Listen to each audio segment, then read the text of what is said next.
वक्फ संशोधन बिल को लेकर लगातार देश भर में सियासी घमासान छिड़ा हुआ है।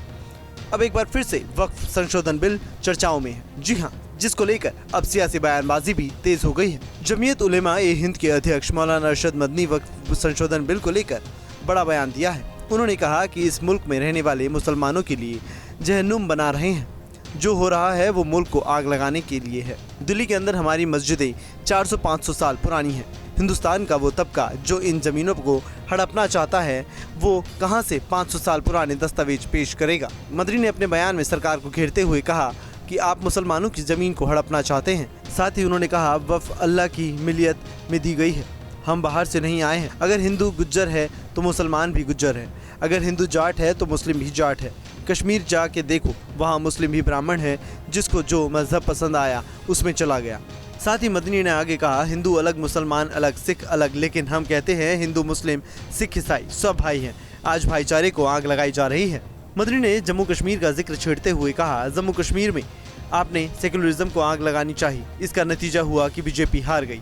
बीजेपी पर तंज कसते हुए आगे मदनी ने कहा कि अगर चंद्रबाबू नायडू और नीतीश की बैसाखी न होती तो देश में बीजेपी की सरकार नहीं बनती। मुल्क की पॉलिसी भाई भाई होगी तो मुल्क जिंदा रहेगा, अगर भाइयों के बीच नफरत रहेगी तो घर बर्बाद हो जाएगा। मदनी ने आगे कहा इस्लाम इसे मुल्क के अंदर जिंदा रहेगा।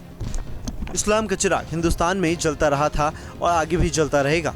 जो मोहम्मद की शान में गुस्ताखी करेगा उनको तो नजर बंद कर दिया जाता है, लेकिन जो उसके खिलाफ आवाज उठाते हैं उनको जेल में बंद कर दिया जाता है। बुलडोजर एक्शन पर भी मदनी ने का गुस्सा फूटा। बुलडोजर एक्शन को लेकर मदनी ने कहा कि देश में बुलडोजर से गिरने वाले 95% मकान मुसलमानों के हैं। योगी सरकार पर हमला बोलते हुए मदनी ने कहा कि गलती किसी एक इंसान से होती है, आप पूरे मकान को गिरा देते हैं तो फिर माँ बाप बीवी बच्चे कहाँ जाएंगे। हम इसके खिलाफ हैं, ये मुल्क के संविधान के खिलाफ है। कहते हैं कि अपनी जगह से बढ़े हुए हैं, मुसलमानों के भी है, हिंदुओं के भी मकान आते, आप सिर्फ मुसलमान के मकान तोड़ दें, फिर दूसरी मुसीबत क्या है कि इस मकान के अंदर मान लीजिए बूढ़े माँ बाप रहते हैं, जिसको आपने पकड़ा है, कोई गलती हुई है, उसके बीवी और बच्चे रहते हैं इस मकान में। गलती इस एक आदमी से हुई, आप पूरे मकान को गिरा दें, माँ बाप कहाँ जाएंगे। अरशद मदनी सिर्फ वक्फ संशोधन बिल और बुलडोजर एक्शन पर ही नहीं रुके, उन्होंने फिलिस्तीन को लेकर भी अपना बयान दिया।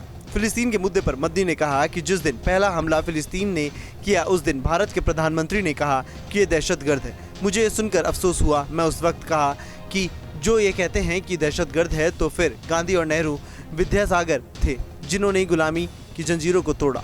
मैं जब अरब गया तो मैंने सुना कि हिंदुस्तान का बारूद फिलिस्तीनियों को खत्म करने के लिए इस्तेमाल हो रहा है।